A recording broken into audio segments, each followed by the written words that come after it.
what we really are faced with now is this choice of, do we want to compete with traditional finance and actually have blockchains that do 100,000, 200,000, 500,000 transactions per second? Or do we want to say that, hey, look, like the public internet's really the limit of how fast we want to go? And if we say that, there's a lot of great uses for crypto, but it's never going to really compete with traditional finance. Austin Federa is the co-founder of DoubleZero. Austin explains why blockchains are no longer limited by software, but by the physical internet itself, and how DoubleZero is building a high-performance network layer that lets chains like Solana scale beyond public internet constraints. What does the next ceiling look like that we need to break? Data flow is the problem that hasn't been solved in crypto yet. Okay. So like we can do the compute, but if you can't get the data to the server to do the compute on, that's where you start running into performance bottlenecks. I mean, it really is the analogy of like owning a sports car and having it stuck in traffic. Thank you for joining us on the Market Run Up. Yeah, certainly. I know we've known of each other for a while now, so I'm excited that we're actually getting to sit down and do a podcast. We can talk about everything that you've been building recently. But first, let's dive into the market pressure and kind of what's been going on the past couple of weeks, because it's been wild. Yeah, I think wild's a bit of an understatement. Yeah. Maybe I go like way back, which is like when I got into crypto, I like dabbled in it in like 2013. I got in seriously in 2016. That was the first time I went to work for a company that was like building smart contracts and doing all this stuff. And I kind of had this thesis that like, oh, crypto is going to mature and it's going to turn into just what traditional markets look like. And the opposite's happened. The traditional markets have become super degen and now more resemble crypto than, crypto markets resemble traditional. So that's kind of been a funny, unexpected thing. And it feels like there's something we haven't quite like put our finger on in terms of what's going on, not in crypto, not in equities, not in precious metals, but like some strange phenomenon in the market that there's no great explanation for. And I think we had an explanation for the housing crash. Then we also had the recession. And then there's really no explanation for what's been going on in 2026. Yeah, I mean, you can go back to 2025, right? The 1010 flash crash thing. As we're recording today, we don't know, is someone insolvent secretly? Is it just a bunch of perps? Is it Bitcoin options and hedging? Like it's very unclear at the moment. But one of the weird things about all of this is like, as crypto and TradFi get more integrated, you would expect there to be things that are moving closer to one another. Yeah. And we haven't.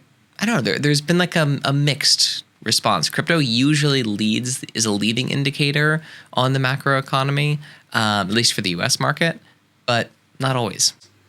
No, and usually you would see the altcoins follow, and we've been seeing altcoins got hit hard. Bitcoin was down, I want to say 45% from all-time highs, and then, gold, silver, tech stocks, everything just has been taking a beating. And I don't know, the sentiment has been pretty down lately on social media. I'm trying to stay off. Yeah, I don't know, how macro do you want to get on this show? We can get pretty mad. I mean, okay. So I love it. One of the fascinating things is the phenomenon where a lot of people say there's an affordability crisis. And then you look at their discretionary spending and they're not reducing it. Nope. That like the vibe seems to be things have gotten more expensive and I'm upset about it, which is legit. I'm upset about it too. But there's not like people changing their buying habits. What we've basically found is like pretty good price discovery on like going to Walt Disney as a vacation, which is crazy when you think about it. Just thousands of dollars. It's up like 400% over like the decade. The cost of actually taking like a family of four to Disney. Yes. It is now cheaper to go to Europe to ski than to go to Colorado to ski. Like all of these types of things where like the things that used to be old money expensive are actually cheaper than the things that are now like upper middle class vacations. It's very, very strange. Flights to Europe are cheaper than flights to Florida from New York. That's how we got here. Yeah. Yeah. And I mean, we can talk about Pokemon cards too, and trading cards, right? I think those are up like 500% and people still buy them.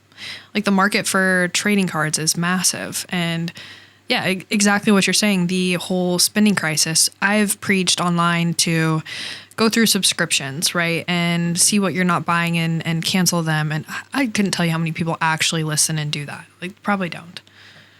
But yeah, there's this thing that's been true for a while, which is that usually cities and cultures that are in some form of existential crisis produce the best art. Like Berlin during the Cold War, right? Like you can go back to all these different places or all these different moments where you find like a lot of interesting culture comes out of times when people are sort of hopeless. Or at least they don't believe there's a future better, and so they put their all into whatever it is now. Yeah. And we have something that feels very strange with money going on, where it seems like there's been something where people have sort of lost the idea that you can just put money into an index fund, or maybe it started with like pension funds going away and stuff. But this idea that you invest for the future and you put your money into savings. And I was looking at this like really terrifying chart, which is student borrowing debt. Ooh. And it's not the aggregate. The aggregate's a big number, but like, yeah, there's a lot of big numbers out there. The weird piece are the massive disparities in who now owes more and who owes less on their loan. And it's really, really interesting. So like the student loan repayment pausing was it's going to go on record as one of the cruelest things that ever happened. Like, because what they did is during COVID, they paused student loan repayments and they paused interest accrual on federal loans. They could not pause interest accrual on private student loans, but they paused the payments on them. Then the federal loan interest rates started up again in, I want to say, the end of 23, but the payments didn't start till like the end of 24. So they were just... And now what we've got is a bunch of people who graduated college and just sort of kind of forgot that they had these student loans, and their life moved on. They got used to spending at a higher level. And now, like, statistically, women are not paying back their loans. The only groups that are statistically paying back their loans are white men and, to some extent, white women and Asian men and Asian women. Every other demographic group owes, on average, more on their college loan. So they've never paid anything back on. The interest rates just keep going up. And that's a choice. Like, I'm going to maybe get dragged a bit for this, but that is a choice for most of these people. Like, the unemployment rate is not that high. This is like largely people just not believing that the loan is worth paying off relative to like whatever they're spending money on. Yeah. It feels very strange. It's or like they don't think it'll catch back up to them too. Right. Like they think that something magic is going to happen and the loan's going to get forgiven, or even the other version of it maybe is paying it down is not worth it because, I don't know, the end of the world's coming or something. I actually need to call my sister because she had graduated right before they did the loan forgiveness. And I need to see if she's like up to date on paying off her loans because, I mean, she was one of the most irresponsible people I've ever met with money. Love you. But she is, and that's part of why I even started my brand, was to teach the younger generation and people like my sister and my brother and millennials and other women how to invest. Like, what is a 401k? What is a Roth IRA? Like, let's just get into simple financial literacy that you guys can understand. And it's crazy to see how many people are either not interested or they don't understand the value of what their money means to them. And especially like paying off loans, people don't want to see the money going out, especially when you're working a job and you have a 401k. People will pick the smallest percentage to go into their retirement because they're not thinking futuristically or about themselves, right? They don't want to see that money go away. So yeah, I mean, you're totally right on spending. And then I will definitely have to look into the student loan. Yeah, it's a terrifying chart. Oh, okay. Well, okay. Speaking of charts, because charts are down, and I don't want to look at them, but this is kind of one of the best times in terms of infra and building a product to do this when everything is bleeding in the streets and everyone's crying to sell. This is when you build. And so I want to talk to you about what you guys are building at DoubleZero, and for maybe those that haven't met you guys yet or followed along, what are you guys building?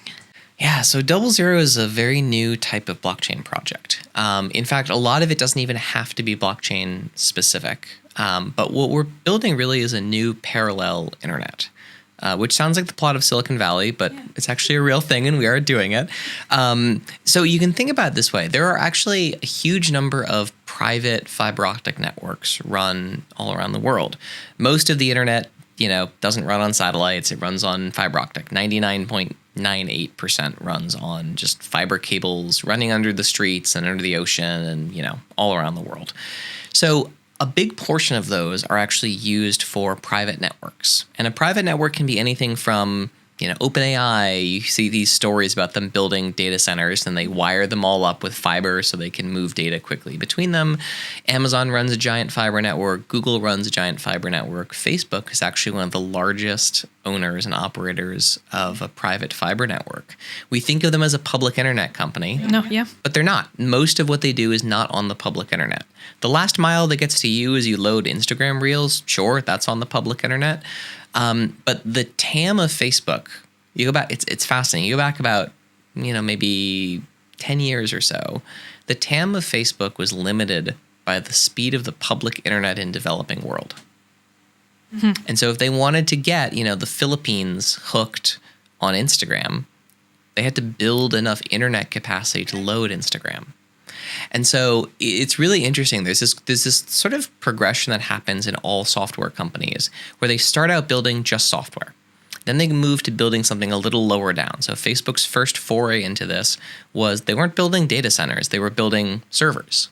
Like they designed their own servers and they designed their own server cabinets and their own power supplies and they put them in other people's data centers. Then they started building their own data centers.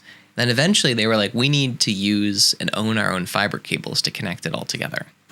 And run them. Yeah. And so, trading firms also run all their own infrastructure and all their own connections. And so our whole thesis with DoubleZero is that crypto has gotten big enough and gotten to the point where it also needs to make that transition and actually own the infrastructure it runs on as opposed to relying on, public ISPs and a few companies that run all the internet today. And so that's why we set out to build DoubleZero. This show is brought to you by Token Relations, the leading investor relations platform for blockchains, protocols, and token issuers. You can read the Market Run-Ups weekly newsletter and best investor updates on ecosystems like Solana, Polygon, Avalanche, Chainlink, Aptos, Ripple, and more by subscribing for free or checking it out at www.token-relations.com. So some of the main issues that you guys have kind of seen and have set out to kind of conquer is like the bandwidth and latency issues and just like congestion on some of these other networks. Yeah, so the most of blockchain today is limited by the performance of the public internet. Yeah. Okay. And that wasn't the case 4 years ago. 4 years ago, the software wasn't ready. It wasn't there yet. But if you look at something like Solana, there's two validator clients on Solana, Agave and then FireDancer, that can do 1 million transactions per second. Now, the public internet can't support 1 million transactions per second, but if you run this on a private test cluster or you run this on the DoubleZero network, you can get it up to those numbers.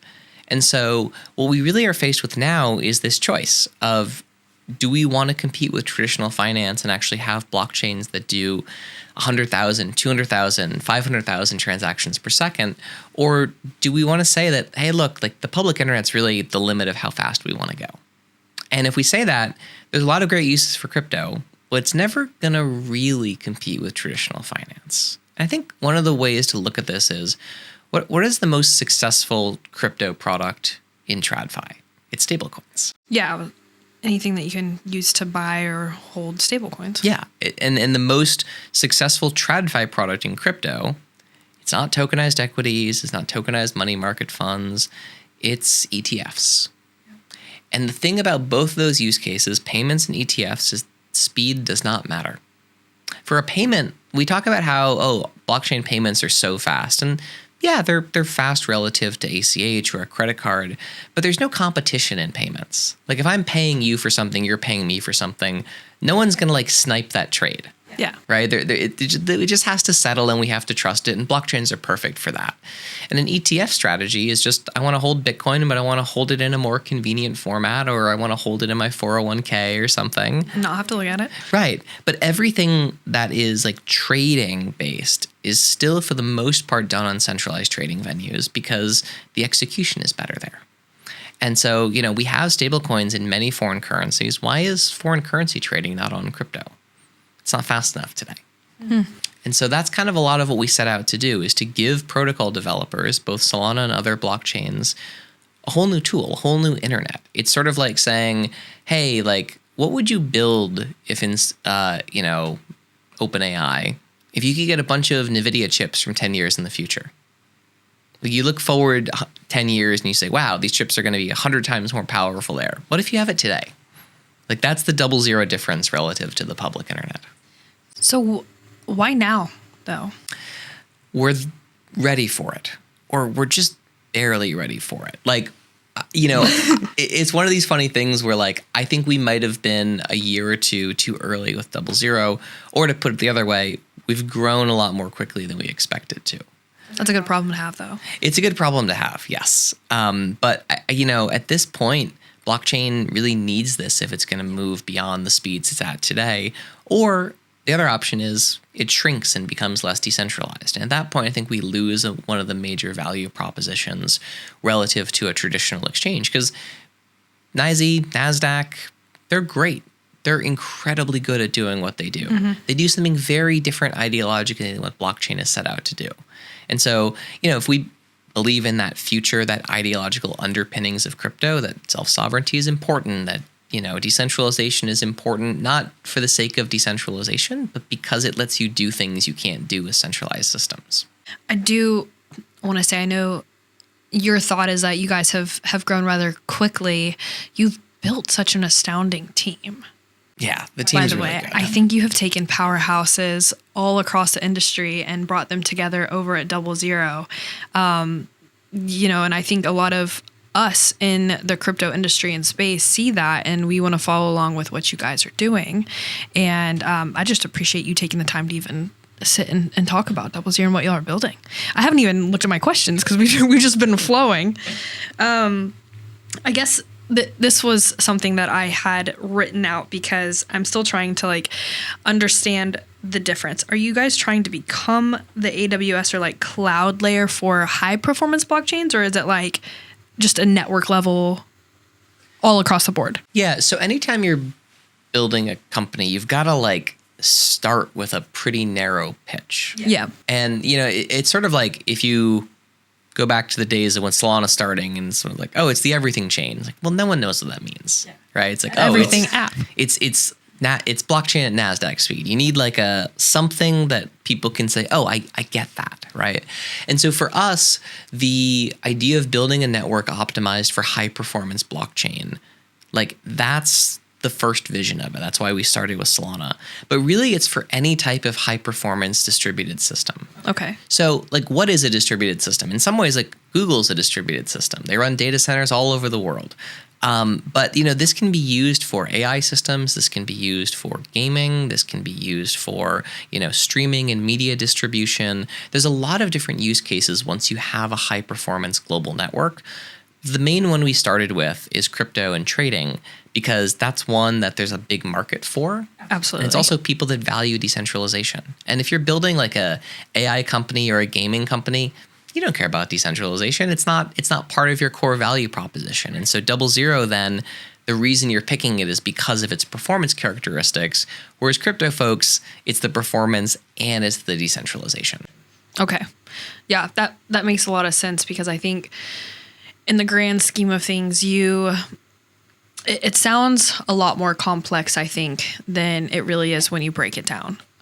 What has been kind of, I guess, your pain points or struggles with building such a parallel network? I mean, the beauty is with the two co-founders I have, it's been, I don't want to say easy, but kind of easy.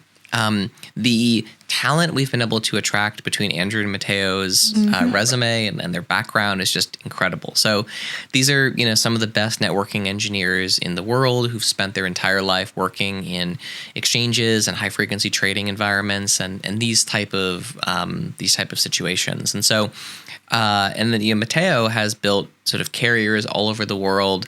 He worked for Global Crossing back in the day. I think it was his first or second job out of college, which was the first company to run fiber around the world in the end of the 90s and the early 2000s. And so like between the connections and all of the knowledge there, this is something that if I was doing this as a solo founder new to the industry, I would be thrilled if now we had like our first few fiber links up. Yeah. Instead, there's over 70 links in the network, over 8.5 terabits per second of capacity. Oh, wow. It's grown very fast. I live out in the country and we've been trying to get fiber for some time, and I don't know why it's been so hard. Yeah. It's, I live in New York and it took me a year to get fiber in my new place. And was it fast for you? Well, the secret to getting any telecom company to anything in retail is you have to find the district engineering lead, whoever the person is who's in charge of it. Just send them a few bottles of scotch. Oh, yeah, we can do that. Yeah. Just find whoever is the person who sets the duty assignments and, hey, here's a present from this address, hoping to get fiber installed soon. I'll send whiskey. I think in Texas they might like some whiskey. Yeah, there you go. But okay, I have another question about. We won't talk about drinking just yet. High performance chains. Okay, they push the limits of what the internet can handle. We already discussed this. What is kind of like the next ceiling? What does the next ceiling look like that we need to break? So we've been working on, as an industry, on the compute side for a while. Yes. Right. The compute side was like the big problem everyone first started with. Solana's breakthrough was a VM that computes much faster than EVM. The zero knowledge proving is all about, fitting more into less space. And there's a lot of compute involved in that. All the parallelization work, it's all compute work. But the thing about compute is it's actually quite easy. Like, think about like the dynamics of most systems we interact with today. Like AI is the easiest one to think about this. There are how many tens of thousands of GPUs in like the average AI cluster GPU farm, right? Huge numbers. And they're all working in parallel to accomplish a thing. In crypto, by definition, you've got, 1,000, 2,000 validators. Any one of them can handle the entire workload of the network. There's a 1 to 2,000 redundancy rate. And so what that means is you have to optimize compute a lot because you only actually can use one computer at a time, which is crazy. It's sort of like having like a whole army, but only one soldier is allowed to fight at a time, right? Yeah, it's like a very... Send the one! It's a very funny model that has a lot of resiliency, but it trades a lot of performance. And so all of the efforts in the early days were on optimizing that. Okay. Now it's the network layer. Now really it is like, how do we communicate faster between these machines? And then how do we, enable new technologies to make sure that these networks can move even faster? So I still think getting like data flow is the problem that hasn't been solved in crypto yet. Okay. So like we can do the compute, but if you can't get the data to the server to do the compute on, that's where you start running into performance bottlenecks. I mean, it really is the analogy of like owning a sports car and having it stuck in traffic. Okay. You can't go anywhere. Yeah. What's the point? You can't go any faster than anyone else. Is gonna kind of be a little bit centered around this bear market, or we talked about how infra has been built during downturns and bears. What do founders kind of like look for in terms of what to do, where you can go? The sky is the limit here. So where are you guys kind of focused right now, or maybe for the next year? I don't know what it's going to look like, but yeah. So I kind of got some spidey sense about this about 3 months ago. Oh, I wish I did. Well, we all. I had none. In retrospect, I wish I'd done more. Yeah. But I kind of got some sense of like something feels off. This market feels weird. It feels fragile, and so there's a lot of long-term engineering work we were doing that we reduced the number of people working on the long-term stuff, and we basically pivoted a whole bunch of the engineering team to focus on things that can produce revenue over the next 6 months. Because in a bear market, the growth at any cost becomes growth of revenue at any cost. It stops being how are my top line numbers doing, it's how are my bottom line numbers doing. Right? That's the mentality shift. You shift from a growth mode to a reduce the burn rate while also generating more revenue model. And so for us, what that's meant is, a lot of cool, new, interesting products that we were kind of hoping someone else might build on top of DoubleZero. But now they become revenue drivers for the DoubleZero protocol itself. You can sort of look at how there's a lot of protocols that tried some version of this and they did it not great. Hyperliquid's probably the biggest success, where you have Hypercore as this like enshrined perps dex in the protocol, and then you can also build other things on top of it. Now, we're not building an exchange or something like that. That's nowhere near our specialization. But that's one of the big things to look for in the bear is like, how do you start getting revenue through whatever you're building so that you have some type of additional funding source other than just money you've raised? Right. Because we have to think about longevity at the end of the day. Yeah. It's like try and keep 2 years of cash for the company on hand in the project. Mind what you're spending money on. Ask yourself, do I have to spend this money? But at the same time, one of the mistakes people make is they try and sort of cut back on like people related stuff. At the end of the day, like people are mostly what makes the difference in your company. And so if you start cutting back benefits or something like that, it's one of these things where if like your employees, like it's much harder to recover from losing high quality employees than it is like, having a bunch. Yeah. At the end of the day, like no one's going to care if you get rid of a lunch policy or the offsite ends up being a little less exciting than it was before. The people are there to do good work and they want to do that good work. And so as long as you help support that, the rest of it they can deal with.